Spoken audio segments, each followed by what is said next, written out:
제41장 네로는 비너스 여신에게 바치는 찬가를 직접 반주하며 노래했다. 가사도 곡도 모두 그가 손수 지었다. 이날은 웬일인지 목소리가 맑게 나와서 자기의 연주가 듣는 사람들을 감동시키고 있다는 것을 스스로도 실감하는 듯 했다.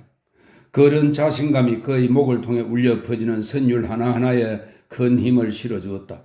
네로는 자신의 노랫소리에 흠뻑 도취되어 연주의 절정에 이르자 감격에 겨워 얼굴이 새하얘졌다. 그가 청중의 찬사를 묵살한 것은 난생 처음이었다. 그는 잠시 두 손을 기타라 위에 올려놓고 머리를 숙인 채 말없이 앉아있다가 벌떡 일어서며 말했다. 짐은 피곤하다. 신선한 공기를 마셔야겠다. 그동안 기타라를 조율해다오. 네로는 목에 비단 목도리를 둘렀다. 그대들은 짐과 함께 가자. 아트리움 한 구석에 앉아있는 페트로니우스와 비니키우스에게 네로가 말했다. 비니키우스, 나를 좀 부축해다오. 짐은 기진맥진했어. 페트로니우스와는 음악에 관해 얘기하고 싶다. 세 사람은 눈같이 흰 석고를 깔고 그 위에 샤프란 꽃잎을 뿌려놓은 발코니로 나갔다. 여기서는 숨쉬기가 한결 낫구나. 네로가 말했다. 짐은 지금 만족스럽지만 한편으로는 우울하기도 하다. 조금 전에 그대들에게 들려준 노래 같으면 큰 무대에서 연주를 한다 해도 지금까지 어떤 로마인도 거두지 못한 성공을 거둘 수 있으리라 믿지만 그래도 폐하께서는 로마에서도 아카이아에서도 얼마든지 훌륭하게 공연하실 수 있습니다. 폐하, 저는 진심으로 마음 깊이 탐복하고 있나이다. 페트로니우스가 대답했다. 그래, 짐도 익히 알고 있다. 그대는 너무 게을러서 아첨도 못하는 위인이다. 그리고 톨리우스 세네키오처럼 거짓이 없는 사람이다. 그러나 세네키오보다는 그대가 음악의 조예가 깊다. 내 작품에 대한 그대의 허심탄회한 의견을 듣고 싶다. 폐하께서 읊으시는 시나 경기장에서 전차 모는 모습 그리고 폐하의 명으로 만들어진 아름다운 조각상이나 웅장한 신전들 또 훌륭한 회화들을 감상하노라면 어느 틈에 그 아름다움을 속속들이 이해하게 되고 또 저절로 찬미하게 됩니다. 그러나 음악, 특히 폐하의 노래를 경청하고 있노라면 제 앞에 새로운 환희와 아름다움이 열리는 것을 느낍니다. 저는 그것을 따라가 잡고 싶습니다. 그러나 제가 그것을 미처 포착하기도 전에 또다시 새로운 환희와 아름다움이 연달아 밀어닥칩니다. 그것은 마치 먼 곳에서 밀려오는 대양의 파도와 같습니다. 그래서 폐하, 저는 음악이란 바다와 같은 것이라고 생각합니다. 저희들이 아무리 한쪽 끝에 서서 멀리 보려 해도 대양은 그 끝을 볼 수가 없는 것입니다. 아, 그대의 신미하는 참으로 예리하구나. 네로가 말했다. 한동안 네로는 말없이 발코니를 왔다 갔다 했다. 그의 발에 샤프란 꽃잎이 밟히는 소리 외에는 주위가 지죽은 듯 고요했다. 그대는 짐의 의중을 적절하게 표현해 주었다. 네로는 마침내 말문을 열었다. 늘 하는 말이지만 로마에서 짐을 진정으로 이해하는 사람은 그대밖에 없다. 그래, 짐도 음악에 대해서 그대와 같은 의견을 가지고 있다. 악기를 연주하고 노래를 부를 때면 짐의 제국은 물론 세계 어느 곳에서도 볼 수 없는 새로운 무엇인가가 눈앞에 펼쳐지곤 한다. 짐은 황제다. 온 세계가 짐의 수중에 있고 무엇이든지 할 수 있다. 그러나 음악은 짐이 지금까지 알지 못했던 새로운 왕국, 새로운 산과 바다, 새로운 환희를 발견하게 해준다. 짐은 그것이 무엇이라고 정확히 표현할 수가 없다. 그저 느낄 뿐이다. 연주에 몰두할 때면 신을 느끼고 눈앞에 올림푸스가 펼쳐진다. 이 세상의 것이 아닌 듯한 신선한 바람이 불어오고 형언할 수 없을 만큼 위대하고 심오하며 또한 아침 햇살처럼 찬란한 무엇인가가 마치 안개를 뚫고 서면 나오듯 눈앞에 펼쳐지는 것이다. 우주 전체가 짐의 둘레에서 빙글빙글 돌며 음악을 연주하는 것만 같다. 짐은 그대들에게 솔직하게 말하고자 한다. 이 대목에서 네로의 목소리는 감동으로 떨렸다. 신이면서 동시에 황제인 짐도 그 위대한 영감의 순간에는 나 자신이 한낱 먼지처럼 하찮게 여겨진다. 이 사실을 믿을 수 있겠는가? 믿고 말고요. 위대한 예술가만이 예술에 견주어 자기를 하찮게 느낄 수 있는 법입니다. 오늘 밤에는 흉금을 터놓고 이야기하자꾸나. 절친한 친구를 대하듯이 짐의 마음을 열어보이겠다. 그대는 짐이 눈뜬 장님이나 이성을 잃은 사람이라고 생각하느냐? 로마의 거리마다 벽에 짐에 대한 욕설이 써 있는 것을 알고 있다. 그들은 이구동성으로 짐을, 어미를 죽이고 아내를 살해한 자라며 비난하고 있다. 게다가 티겔리누스가 짐의 명령을 받아 나의 적에 대해 사형을 몇 번 집행한 것을 가지고 그들은 짐을 악한이나 폭군으로 부른다고 한다. 짐은 그런 사실들을 모두 알고 있다. 친애하는 그대여, 그들이 나를 괴물로 생각하고 있단 말이다. 그들이 짐을 잔인한 사람이라고 하니까 때로는 정말 짐이 잔인한 게 아닐까 하고 자문하기도 한다. 어떤 인간의 행위가 때로 잔혹하게 보인다 해도 그 인간 자체는 그렇지 않을 수도 있다는 것을 그들은 이해하지 못하고 있지. 그 누구도 어쩌면 그대조차도 이 말을 믿어주지 않을지 모르지만 음악이 짐의 영혼을 어루만져 줄 때 짐은 가끔 요람 속의 어린아이처럼 순수해질 때가 있다. 하늘에서 빛나는 저 별들의 이름으로 짐의 이 말이 진실이라는 것을 맹세한다. 사람들은 짐의 내면에 얼마나 많은 선이 담겨 있는지 모르고 있다. 음악이 마음의 문을 열 때 그 속에서 숭고한 보배가 무궁무진하게 쏟아져 나온다는 사실을 모르고 있단 말이다. 지금 이 순간 네로가 진심으로 속마음을 털어놓고 있다는 것을 페트로니우스는 조금도 의심하지 않았다. 이기심과 횡포 그리고 겹겹이 쌓여있는 죄악 속에 깊숙이 묻혀있는 순수한 영혼이 음악을 통해서 밝은 빛으로 나올 수 있다는 것도 의심하지 않았다. 다른 사람들도 저처럼 가까운 곳에서 폐하를 이해할 수 있는 기회를 가질 필요가 있습니다. 온 로마 사람들은 안타깝게도 폐하의 진면목을 모르고 있습니다. 페트로니우스가 말했다. 황제는 더 이상 부당한 평판을 견딜 수 없다는 듯 비니키우스의 팔에다 더욱 세게 몸을 기대며 대답했다. 티겔리누스의 말을 들으면 원로원에 쓰는 디오도로와 테르프노스의 기타라 연주 솜씨가 짐보다 낫다고 쑥덕거린다고 한다. 그놈들은 사사건건 짐을 깎아내리려고 하니까. 그러나 그대는 언제나 바른 말을 하는 사람이니 묻겠노라. 그들의 솜씨가 짐보다 나은가? 그렇지 않으면 짐과 같은 수준인가? 사실대로 이야기했다오. 말씀드릴 필요조차 없습니다. 폐하의 연주는 부드러우면서도 힘이 넘칩니다. 폐하께서 예술가라면 그 자들은 단지 손재주에 뛰어난 장인에 불과합니다. 한번 그들의 연주를 귀담아 들어보시면 폐하의 솜씨가 그들보다 얼마나 탁월한지 아시게 될 겁니다. 그렇다면 그놈들을 살려두겠다. 그놈들은 방금 자네에게 생명의 빚을 졌다는 것을 모르겠지. 게다가 그놈들을 사형시켜버리면 대신 딴 놈들을 또 고용해야 하니까 번거롭기도 하고. 뿐만 아니라 세상 사람들은 폐하께서 자신의 음악을 너무 사랑하시는 나머지 로마 제국 내에서 가인들을 박해하신다고 떠들어댈 것입니다. 부디 예수를 위해서 예수를 박해하는 처사는 삼가해 주시옵소서. 그대는 티겔리누스와는 정말 다르구나. 네로가 말했다. 그러나 그대도 알고 있듯이 짐은 다방면에서 뛰어난 예술가이다. 그러나 그 중에서도 음악은 아직까지 짐의 생각이 미치지 못했던 새로운 영역, 짐의 지배밖에 있는 미지의 나라, 짐이 모르던 새로운 희열과 행복의 세상을 짐에게 열어준다. 그렇기 때문에 짐은 평범한 인간으로 살아갈 수가 없는 것이다. 때로 음악은 세속적 한계를 초월한 고차원적인 가치가 존재함을 일깨워준다. 짐은 신이 짐에게 베풀어준 모든 능력을 발휘하여 그것을 탐구하고자 한다. 올림피아의 세계에 도달하려면 지금까지 아무도 하지 못한 무엇인가를 감행해야 할 것이다. 선이든 악이든 인간의 한계를 넘어서지 않으면 안 된다고 생각한다. 사람들이 짐을 가리켜 미쳤다고 떠들어대는 것도 잘 안다. 그러나 짐은 결코 미친 것이 아니다. 단지 무언가를 정신없이 찾아 헤매고 있을 뿐이다. 가끔씩 광인처럼 돌변하는 것은 찾아도 발견할 수 없는 그 무엇 때문에 도저히 견딜 수 없어 몸부림칠 때이다. 그대는 알겠는가? 짐은 인간 이상의 위대한 존재가 되고 싶다. 그래야만 짐은 비로소 예술가로서 최고의 경지에 이를 수 있는 것이다.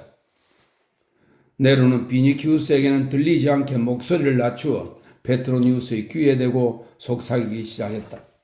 그대는 알고 있겠지. 짐이 어머니와 아내를 죽이라고 명령한 것도 그 때문이란 사실을. 짐은 미지의 세계를 여는 문에다 인간이 바칠 수 있는 최상의 재물을 바치고 싶었던 것이야. 그래야 그 문이 열려 그 안에 있는 신비로운 가치를 볼 수 있으리라고 생각한 것이다. 만일 그것이 정말 비범하고 위대한 것이라면 비록 인간의 이해를 벗어난 놀랍고 무서운 희생을 초래한다 해도 개의치 않으려 했던 것이다. 그러나 그것만으로는 부족했다. 엠피리우스의 문을 열려면, 엠피리우스는 아주 높은 하늘을 말합니다. 엠피리우스의 문을 열려면 상상을 초월할 만한 희생이 필요하다. 어쨌든 운명이 바라는 대로 맡겨둘 수밖에 없다. 그럼 폐하께서는 어떻게 하실 생각입니까? 곧 보여주겠다. 그것도 그대가 예상하는 것보다 훨씬 빨리. 아무튼 네로가 두 사람이라고 생각하면 된다. 하나는 모두가 알고 있는 바로 그 네로이고 또 한 사람은 그대만이 알고 있는 예술가로서의 네로이다. 만일 후자인 네로가 죽음의 신처럼 살육을 저지르고 바쿠스처럼 미쳐 날뛴다 해도 그것은 지루하고 천박한 일상의 삶이 너무 지겨워서 그런다는 것을 알아야 한다. 그런 천박하고 권태로운 세상은 쇠망치와 불을 동원해서라도 말끔히 없애버려야 한다. 이 세상 그 누구도 아마 그대까지도 짐이 이렇게까지 위대한 예술가라는 사실을 모르고 있을 것이다. 짐이 고민하고 괴로워하는 것은 바로 그 때문이다. 솔직히 말하자면 짐의 영혼은 저 맞은편에 시커멓게 우거진 사이퍼러스 나무 숲처럼 침울할 때가 있다. 황제라는 지상 최대의 권력과 예술가로서 최고의 재능을 동시에 짊어진다는 것은 한낱 인간으로서 감당하기 힘든 일이다. 폐하, 진심으로 공감하는 바입니다. 폐하를 신처럼 섬기고 있는 이 비니키우스는 말할 것도 없고 바다도 육지도 모두 저와 같이 느낄 것입니다. 비니키우스는 전부터 내 마음에 들었다. 다만 그가 섬기는 건 군신 마르스이지 뮤즈는 아닌 것 같다만, 이 뮤즈는 시와 음악, 무용을 관장하는 9 여신입니다. 뮤즈는 아닌 것 같다만 지금 비니키우스는 모든 것을 제쳐놓고 아프로디테를 섬기고 있는 중입니다. 그 순간 페트로니우스는 조카의 문제를 한 번에 해결하는 동시에 그를 위태롭게 할 염려가 있는 모든 위험 요소를 깨끗이 제거하기로 작정했다. 트로일루스가 크리세이스와 사랑에 빠진 것처럼, 그것은 크리세이스는 트로이의 왕자 트로일루스의 애인입니다. 트로일루스가 크리세이와 사랑에 빠진 것처럼 이 애는 지금 사랑의 눈이 멀었습니다. 아, 폐하, 비니키우스가 로마에 돌아갈 수 있게 허락해 주십시오. 그렇지 않으면 그리움의 기력을 잃고 말 것입니다. 기억하실지 모르겠지만 전에 폐하께서 그에게 주신 리기족 인지를 다시 찾은 것입니다. 안티움으로 올 때 비니키우스는 그 여자를 리누스라는 사람의 집에다 맡기고 왔답니다. 그때 말씀을 드리지 않은 것은 폐하께서 비너스 창가를 짓고 계셨기 때문입니다. 폐하의 시작이야말로 무엇보다 중대한 일이니까요. 비니키우스는 처음에는 그 여자를 정부로 삼을 작정이었으나 루크레티아처럼 정숙한 여인이란 것을 알았기에 그 덕을 높이 사서 지금은 정식으로 결혼하겠다고 합니다. 그 여자는 원래 왕의 딸이므로 비니키우스의 품위를 손상시키지는 않을 것입니다. 그러나 그는 고지식한 군인이기에 밤낮을 한숨으로 보내며 안절부절 못하면서 최고 사령관이신 폐하의 허감한 애탁에 기다리고 있는 중입니다. 최고 사령관은 부하가 아내를 얻는 일까지 일일이 참견하지는 않는다. 그런데 왜 구태여 짐의 허락을 얻고자 하는가? 폐하, 방금 말씀드린 바와 같이 비니키우스는 폐하를 신처럼 섬기고 있나이다. 그렇다면 허락을 받은 것이나 다름없다. 그 처녀는 꽤 미인이긴 하다만 엉덩이가 너무 작더구나. 황후는 팔라티움 궁정원에서 그 처녀가 우리 공주에게 마술을 걸었다고 원망이 이만저만이 아니던데. 그때 제가 시인은 사악한 저주에 걸리는 법이 없다고 티게리누스에게 말했습니다. 그 말에 티게리누스는 몹시 당황했었고 폐하께서는 하베트, 옳다라는 뜻입니다. 하베트라고 말씀하셨습니다. 그래, 기억이 나는구나. 네로는 이렇게 말하며 비니키우스 쪽을 돌아보았다. 그대는 페트로니우스의 말대로 그 처녀를 사랑하고 있는가? 사랑하고 있습니다, 폐하. 비니키우스가 대답했다. 그럼 그대에게 명하노라. 내일 당장 로마로 돌아가서 그 처녀와 결혼식을 올리도록 하라. 단, 짐 앞에 다시 나타날 때는 반드시 결혼 반지를 끼고 돌아와야 한다. 폐하, 진심으로 감사드립니다. 아, 누군가를 행복하게 해주는 것은 정말 기분 좋은 일이구나. 평생에 이런 일만 하면서 살아갈 수 있다면 얼마나 좋겠느냐? 한 가지만 더 은혜를 베풀어 주십시오. 베트로니우스가 덧붙였다. 폐하의 뜻을 황후마마의 의전에서 분명히 밝혀주십시오. 비니키우스는 감히 황후께서 싫어하시는 여자와 결혼할 생각은 절대 하지 않을 것입니다. 그러나 폐하께서 단 한마디 즉 이 결혼의 폐하의 뜻에 따라 성립된 것이라고 말씀해 주시면 황후마마께서도 생각을 달리 하실 것입니다.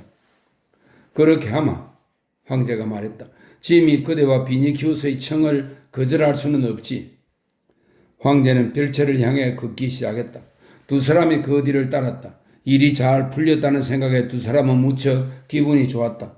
비니키우스는 페트로니우스의 목을 끌어안고 감사의 뜻을 표시하고 싶은 것을 억지로 참았다. 이제는 모든 위험과 난관이 다 사라진 듯 싶었다. 별채의 아트리움에서는 소네르바와 둘리우스 세네키오가 황후와 이야기를 하고 있었으며 테르프노스와 디오도르는 기타르를 조율하고 있었다. 네로는 아트리움에 들어서자 귀갑으로 장식한 화로운 의자에 앉아 시종인 그리스 소년에게 귓속말을 해서 내보낸 뒤 그가 돌아오기를 기다리고 있었다. 이윽고 소년이 조그만 황금 상자를 들고 돌아왔다. 네로는 그것을 열어 커다란 오팔이 주렁주렁 달린 목걸이를 꺼내 보이며 입을 열었다. 오늘 같은 밤에 어울리는 보석이다. 마치 샛별처럼 찬란하게 빛나는군요. 황제가 그 목걸이를 자기에게 주리는 것으로 착각하고 포비아가 이렇게 말했다. 황제는 그 장밋빛 목걸이를 들어 잠시 동안 들여다보더니 말했다. 비니키우스, 이 목걸이를 그 리기족의 왕녀에게 짐의 선물로 주고 그 처녀와 결혼할 것을 그대에게 명하노라. 포피아는 갑작스러운 어명의 놀라움과 노여움으로 눈을 부릅뜨고 황제로부터 비니키우스에게로 시선을 옮겼다가 페트로니우스를 지그시 노려보았다. 그러나 페트로니우스는 태연하게 안락의자의 몸을 파묻고는 마치 그 형태를 상세하게 기억해 두리는 듯이 한 손으로 하프의 잘루간 부분을 쓰다듬고 있었다. 그동안 비니키우스는 황제에게 깊숙이 머리 숙여 감사의 뜻을 표하고 페트로니우스의 곁으로 다가와 말했다. 삼촌께서 오늘 저를 위해 베풀으신 은혜에 어떻게 보답해야 할지 모르겠습니다. 에우데르페는 9명의 뮤즈 가운데 음악과 서정시의 여신입니다. 에우페르테에게 한 쌍의 백조를 바쳐라. 황제의 노래를 찬양하고 아까 걱정했던 불길한 조짐 따위는 깨끗이 잊어버리라. 앞으로는 사자의 울음소리가 리기족의 백합과 너의 잠을 방해하지 않기를 바란다. 베트로니우스가 대답했다. 자, 이제 마음이 놓이는군요. 운명의 여신이 너희 두 사람에게 축복을 내려주시길 빌겠다. 그러나 아직은 조심해야 한다. 황제가 지금 막 하프를 떨리고 한다. 숨죽이고 열심히 듣다가 적절한 순간에 눈물을 흘려라. 과연 황제는 하프를 손에 들고 눈을 치켜떴다. 순간 모든 대화가 중단되고 다들 화석으로 변한 듯 꼼짝 않고 황제를 바라보았다. 다만 테르프노스와 디오도르만이 황제의 노래에 반주하기 위해 서로 눈짓을 하고 고개를 갸우뚱거리면서 황제의 입술에서 노래가 시작되기를 기다리고 있었다. 바로 그때였다. 갑자기 현관 쪽에서 인기척과 함께 수성거리는 소리가 나더니 휘장뒤에서 황제의 해방 노예 파온과 집정관 레카니우스가 황급히 나타났다. 네로는 눈살을 찌푸렸다. 용서하십시오, 폐하. 파온이 숨을 헐떡이며 말했다. 로마에 불이 났습니다. 시가지 대부분이 화염에 쌓여 있습니다. 이 보고를 듣고 사람들은 모두 벌떡 일어섰다. 네로는 하프를 내려놓고 소리쳤다. 아, 신이시여, 드디어 짐도 불꽃으로 뒤덮인 대도시를 직접 보며 위대한 트로이의 멸망을 완성할 수 있게 되었습니다. 황제는 집정관을 향해 물었다. 지금 곧바로 떠나면 불구경을 할 수 있겠는가? 폐하, 사색이 된 집정관이 대답했다. 온 도시가 불바다입니다. 시민들은 연기 때문에 모두 질식 상태에 있습니다. 정신을 잃은 사람도 있고 미쳐서 불 속으로 뛰어들어가는 사람도 있습니다. 로마는 지금 멸망해 가고 있습니다, 폐하. 황제를 제외한 모든 사람들은 아연실색해서 아무 말도 하지 못했다. 침묵을 깨뜨린 것은 비니키우스였다. 바에 미세로 미히, 이 말은 이 무슨 기구한 운명이란 말인가 라는 뜻입니다. 바에 미세로 미히, 젊은이는 토가를 벗어던지고 튜닉 바람으로 별채에서 뛰쳐나갔다. 내려가 하늘을 향해 두 팔을 높이 들어올리며 외쳤다. 재앙이 가득하기를. 브리아무스의 성스러운 도시여. 제42장. 비니키우스는 두세 명의 노예들에게 따라오라고 명령하고 곧 말에 올라탔다. 그는 어둠에 쌓여 얼씬연스러운 안티움의 밤거리를 지나 라우렌툼으로 가는 컴컴한 도로를 전속력으로 달렸다. 청천벽력과도 같은 끔찍한 소식에 그는 거의 미친 사람처럼 정신을 가누지 못했다. 머릿속이 몽롱해져서 지금 대체 무슨 일이 일어나고 있는지 갈피를 잡을 수가 없었다. 다만 불행이 등 뒤에 붙어앉아 그의 귀에 대고 로마는 불타고 있다고 소리 지르면서 자기와 말을 채찍질하여 미친 듯이 불 속으로 치닫게 하고 있다는 생각만이 머릿속에 맴돌고 있었다. 비니키우스는 투구도 쓰지 않고 튜닉 바람으로 말을 몰았다.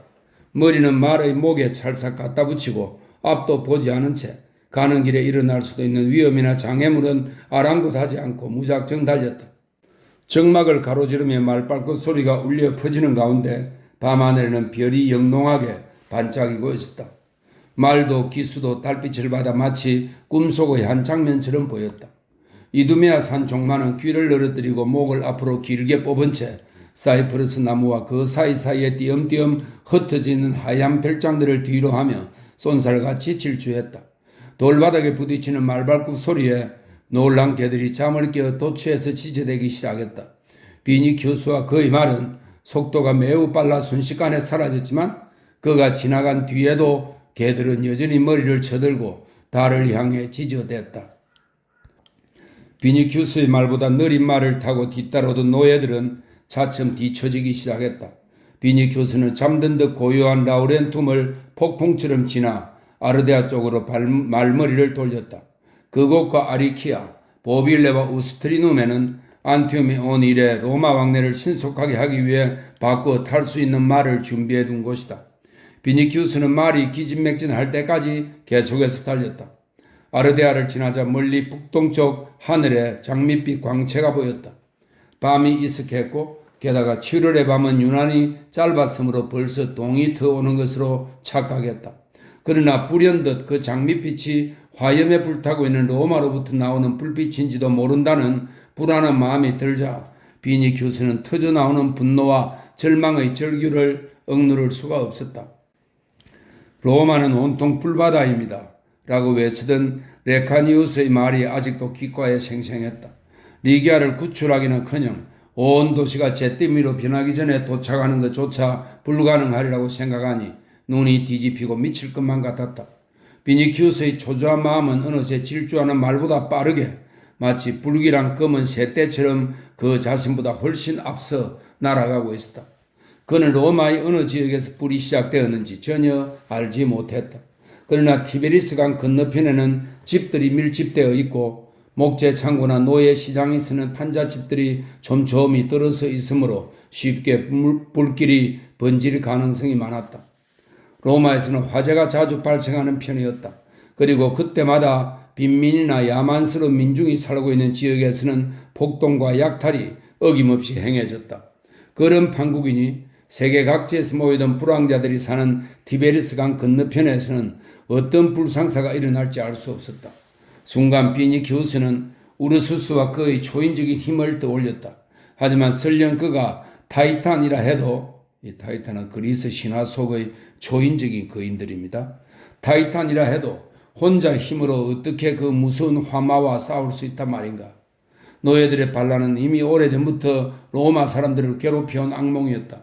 소문에 의하면 수십만 명에 이르는 노예들이 스파르타쿠스 시대를 꿈꾸면서 압제자와 로마에 대항하여 무기를 들고 일어설 기회를 호시탐탐 노리고 있다고 했다. 그런데 지금이야말로 절호의 기회가 아니겠는가? 지금 로마에서는 화재뿐만 아니라 대대적인 투쟁과 사륙이 벌어지고 있을지도 모른다.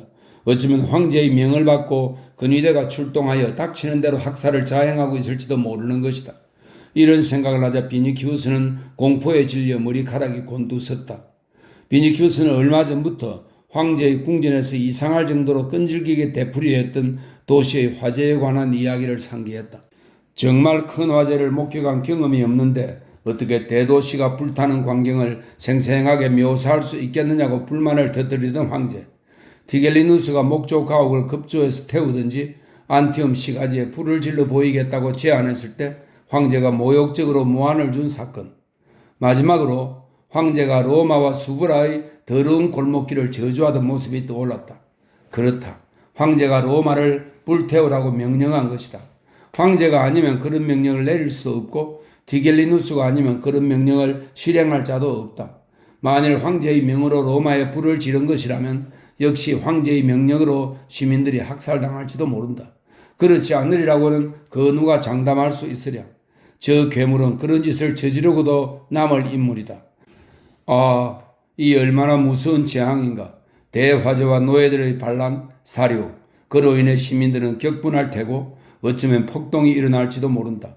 바로 그 혼란의 도가니 속에 리기아가 있다. 비니큐스의 탄식과 신음소리는 폭풍처럼 콧김을 내뿜으며 헐떡이는 말의 가쁜 숨소리에 뒤섞였다.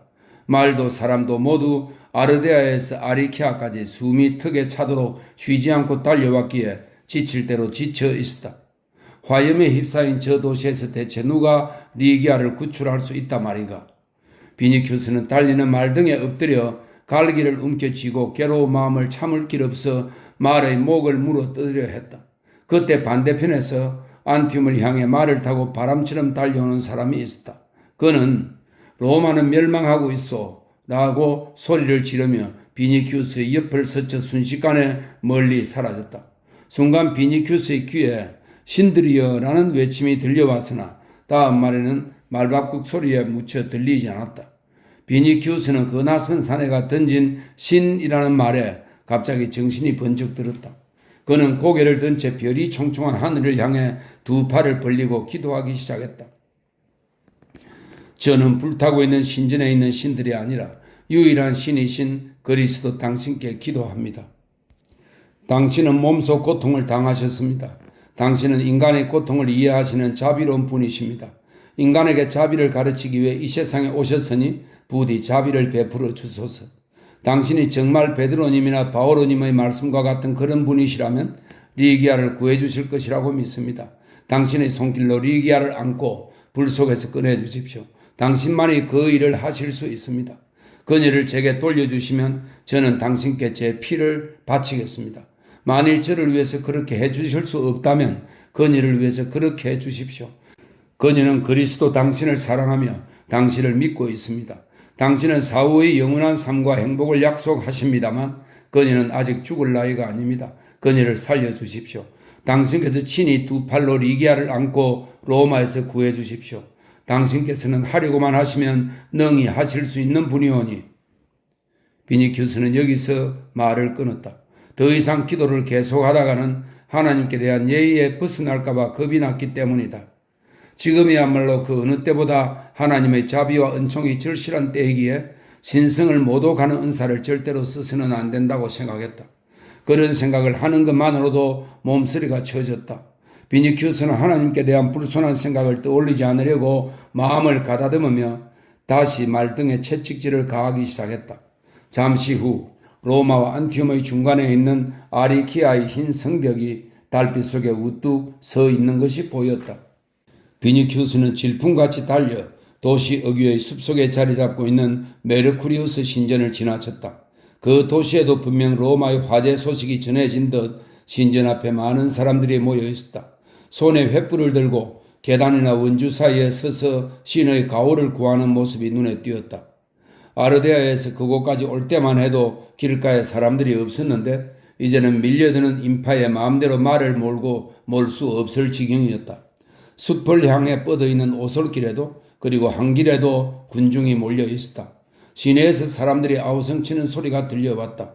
비니큐스는 빽빽하게 몰려있는 인파를 해치고 그중 몇몇을 짓밟기도 하면서 바람처럼 빠르게 아리키아 시내로 말을 몰고 들어갔다. 로마가 타고 있다. 로마에 큰 불이 났다. 신들이여 로마를 구해주소서. 여기저기서 이런 외침이 들려왔다. 기진맥진한 말이 비틀거리며 쓰러질 뻔했으나 비니큐스가 고삐를 세차게 잡아당기는 바람에 그 자리에 주저앉았다. 다행히 그곳은 비니큐스가 바꾸어 탈 말을 준비해 놓은 여관 앞이었다.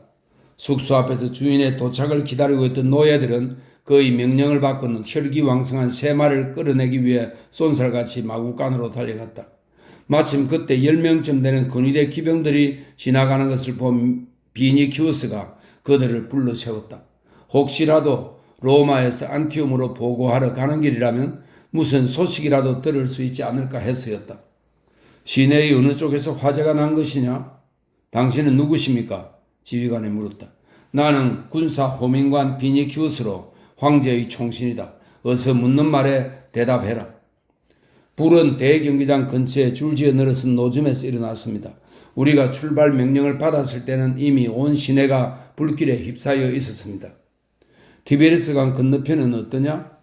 아직 그곳까지는 옮겨붙지 않은 모양입니다. 하지만 불길이 워낙 사나운 기세로 여러 곳으로 번지고 있어서 손을 쓸 틈이 없습니다. 사람들은 뜨거운 불길과 연기에 쓰러져 죽어가고 있습니다만 도저히 구출할 방법이 없습니다. 마침 그때 노예들이 비니키우스가 타고 갈 세 말을 끌고 왔다. 젊은 호민관은 말에 뛰어오르자마자 또다시 달리기 시작했다. 비니키우스는 알바론가는 로마시의 동남쪽 라티움에 있는 도시입니다. 로마의 건국시조인 에네아스의 아들 아스카니우스가 이곳에 도시를 세웠다고 합니다. 로마시의 모체입니다. 알바론가와 그곳의 아름다운 호수를 오른편에 끼고 알바눔을 향해 숨가쁘게 달렸다. 알바눔은 알바누스 호수 남서쪽에 있는 도시입니다. 알바눔을 향해 숨가쁘게 달렸다. 아리키아부터는 가파른 오두막길이어서 지평선도 그 너머에 있는 알바눔도 전혀 보이지 않았다. 그러나 일단 정상에 오르면 새로운 말이 기다리고 있을 보빌레와 우스트리눔뿐 아니라 로마도 볼 수 있다. 알바눔은 저편으로 아피아 가도를 따라 양쪽에 평평하고 나지막한 캄파니아 평원이 펼쳐져 있고 그곳에서부터 아치형의 수도교가 로마로 통해 있을 뿐 그 밖에는 시야를 가로막는 것이 없었기 때문이다. 꼭대기에 오르면 불길이 보일 것이다. 비니키우스는 혼자 말을 하며 다시 채찍을 휘둘렀다. 그러나 정상에 채 다다르기도 전에 벌써 뜨거운 바람이 불어왔고 매캐한 연기 냄새가 코를 찔렀다. 산꼭대기 주변이 황금빛으로 빛나고 있었다. 불이다 하고 비니키우스는 생각했다. 이미 날이 밝기 시작하면서 새벽 기운이 사라지고 해가 떠오르기 시작했다. 근처의 언덕들은 불빛과 아침 햇살을 동시에 받아 황금색과 선홍색으로 물들어 있었다.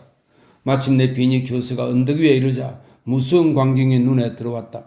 지상이 온통 연기로 뒤덮여 있었는데 마치 거대한 구름덩이가 땅 위를 기어가고 있는 것처럼 보였다. 시가지는 물론이고 수도와 별장, 수목들이 그 연기 구름에 가려졌고 칙칙한 잿빛 평원 너머로 불타는 로마가 어렴풋이 보였다. 이 화재는 그 규모가 너무 커서 집 한두 채가 불타는 경우와는 달랐다. 위를 향해 솟아오른 불기둥 모양이 아니라 마치 동이 틀 때처럼 기다란 띠 모양을 하고 있었다. 그 띠 위에는 거대한 연기의 장벽이 세워져 있었다. 그 벽의 어떤 부분은 시커멓게 보이기도 하고 어떤 부분은 피처럼 검붉은 빛이나 선홍색을 띠고 있었는데 흩어졌다가는 뭉치고 부서졌다가는 이어지기도 하면서 마치 뱀처럼 구불구불 소용돌이 치며 꿈틀거렸다. 그 연기가 거대한 불꽃을 뒤엎을 때에는 불길은 잠시 가나다란 끈으로 오그라들었다. 그러다가 불길이 밑에서 연기를 밀고 올라오면 장벽의 아랫부분은 화염의 불길로 변해 이글이글 타면서 넘실거렸다. 연기와 화염은 지평선의 한쪽 끝에서 다른 끝까지 길게 이어졌으며 마치 거대한 숲이 지평선을 가리키듯 사방을 뒤덮고 있어 사비니 구릉은 전혀 보이지 않았다. 비니키우스는 그 광경을 보는 순간 로마뿐만 아니라 전 세계가 불타고 있으며 그 어떤 존재도 이 불길에서 살아남을 수 없을 것이라는 생각이 들었다. 불타는 쪽에서 점점 더 거센 바람이 불어와 물건이 타는 냄새와 매캐한 연기 냄새가 코를 찔렀다.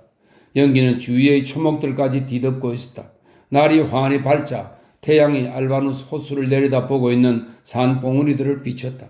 황금빛 아침에도 연기에 가려 마치 병이 든 듯 우중충한 붉은 빛을 띠고 있었다. 알바눔이 가까워짐에 따라 점점 짙어지는 연기를 헤치며 비니키우스는 더욱 급히 말을 몰았다. 그 도시도 완전히 연기에 쌓여 앞이 보이지 않을 정도였다. 급에 질린 시민들은 안절부절 못하고 한 길에 나와 있었다. 알바눔에서도 이렇게 호흡이 곤란할 정도이니 로마는 말할 필요도 없을 것이다. 비니큐스는 또다시 절망과 공포에 휩싸여 온몸이 마비되는 것 같았다. 하지만 될 수 있는 한 정신을 가다듬고 기운을 차리려고 애썼다. 그러면서 로마의 전 지역이 한꺼번에 다 탈 수는 없을 것이라는 생각이 들어 다소 안심이 되기도 했다. 바람이 북쪽에서 불고 있다. 그래서 연기가 이쪽으로만 흘러오는 것이다. 그것은 반대편에서는 불기가 없다는 뜻이다. 티베리스강 건너편은 강물을 사이에 두고 있으니 안심할 수도 있다. 아무튼 우르스스와 함께 있으니 리기아를 보호하기 위해 틀림없이 야니쿨룸 문 밖으로 데리고 나왔을 것이다.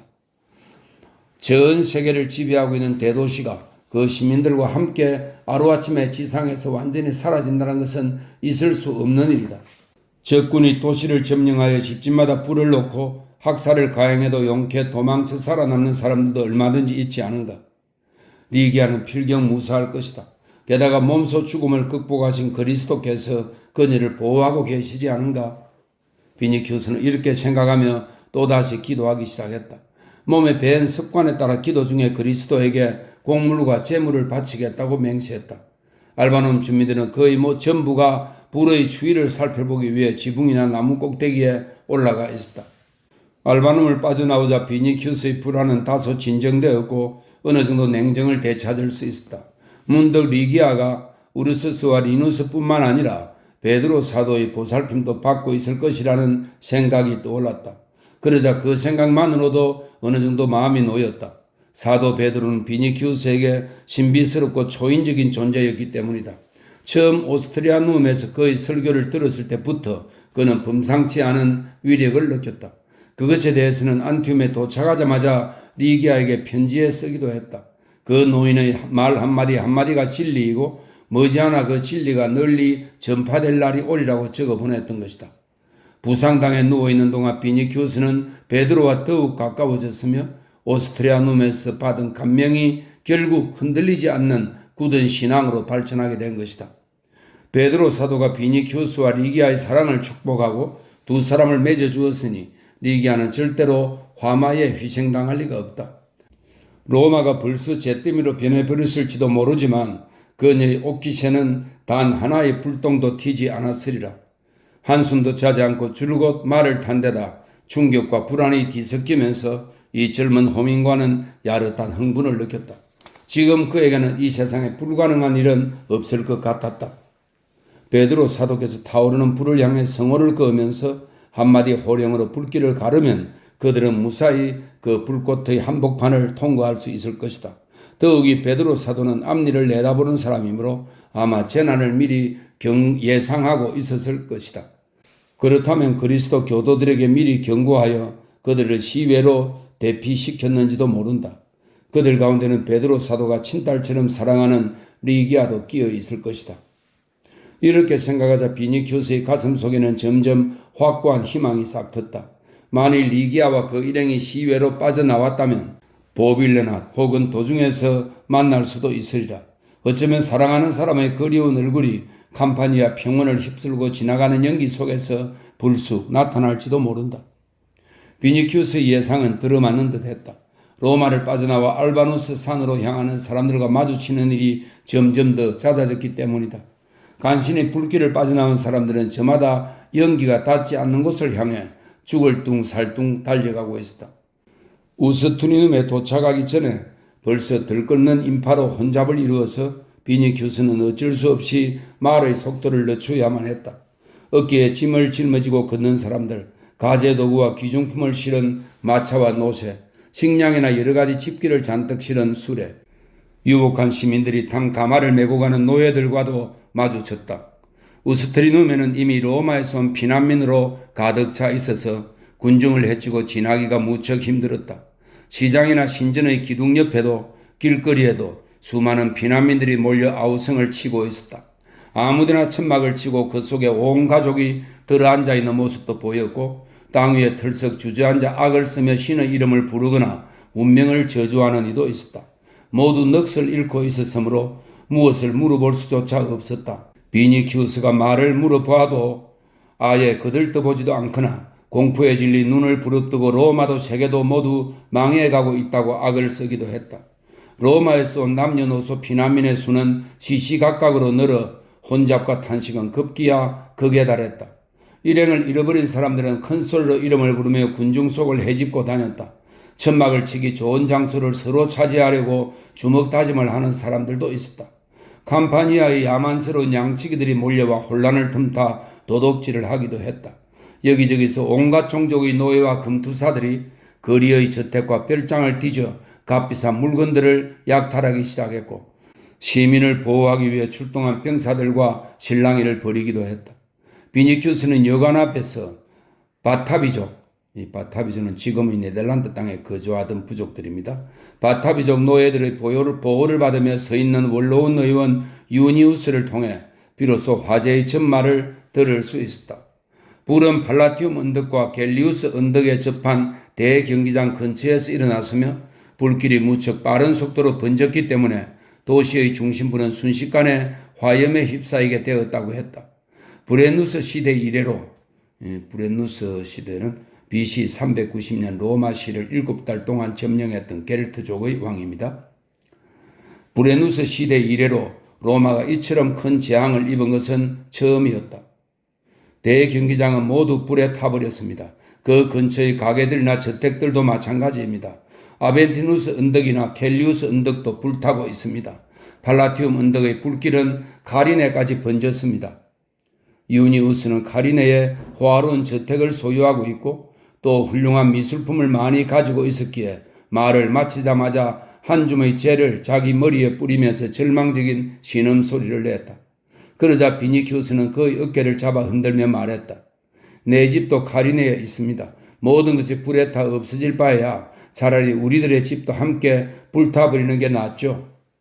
문득 비니큐스는 리기아가 자기의 권유에 따라 아울루스 장군 댁으로 거처를 옮겼을지도 모른다는 생각을 했다. 그래서 다시 유니우스에게 물었다. 파트리키우스 거리는 어떻습니까? 거기도 불에 타고 있습니다. 유니우스가 대답했다. 티베리스강 건너편은요? 유니우스는 뜻밖이라는 듯 비니큐스를 쳐다보았다. 아니, 그런 곳은 무엇 때문에 신경을 쓰십니까? 유니우스는 골치 아프다는 듯 관자놀이를 두 손으로 누르며 물었다.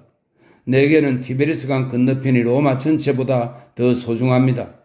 비니큐스가 거의 악을 쓰다시피 대답했다. 그곳에 가려면 포르투엔시스 가도를 통과해서 가는 수밖에 없습니다. 아벤티누스 근방은 열기로 질식하게 될 테니 말입니다. 강 건너라?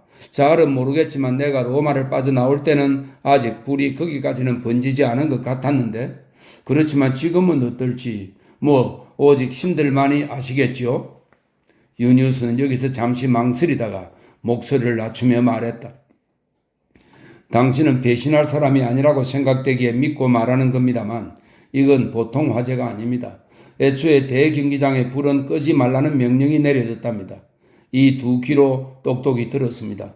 그 주변의 집들이 불에 타기 시작했을 때 어디선가 수천 명의 목소리가 불을 끄는 놈은 죽이겠다고 외치고 다녔습니다. 그리고 어떤 놈들인지 정체는 모르겠지만 거리를 뛰어다니며 집집마다 횃불을 던져 넣는 것을 본 사람이 많다고 합니다. 지금 로마 시민들은 흥분해서 황제의 명령으로 불이 났다고 고함치고 있습니다. 이쯤 해두죠. 아무튼 로마도 우리도 나 자신도 모두 끝장입니다. 거기서 지금 벌어지고 있는 광경은 도저히 인간의 언어로는 표현할 수 없을 정도입니다. 사람들은 불 속에서 타 죽기도 하고 혼란 속에서 우왕좌왕하며 자기들끼리 싸우고 죽이기도 하는 판입니다. 로마 최후의 날이 온 것입니다. 유니우스는 로마도 우리도 모두 끝장입니다. 라는 말을 되풀이하면서 땅이 꺼지게 한숨을 쉬었다. 비니큐스는 다시 말에 뛰어올라 아피아 가도를 달리기 시작했다. 로마에서 밀려오는 피난민의 인파와 수레의 흐름을 헤치고 가는 것은 마치 홍수를 거슬러 올라가는 것과 같이 힘겨운 일이 아니었다. 드디어 거대한 화염에 휩싸인 도시가 한눈에 들어왔다. 불과 연기의 바다는 무서운 열기를 내뿜고 있었다. 화마의 포효가 워낙 거세어 사람들의 비명소리조차 삼켜버렸다.